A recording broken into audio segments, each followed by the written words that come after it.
বড় ভাই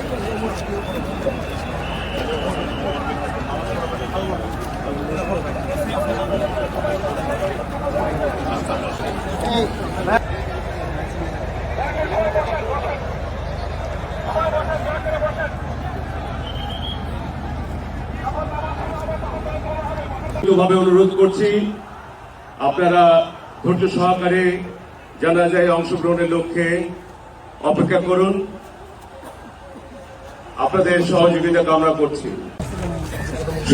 তখন বহন করে গাড়ি না যাওয়া পর্যন্ত আপনারা সবাই নিজ নিজ জায়গায় অনুগ্রহপূর্বক অবস্থান করবেন। আপনারা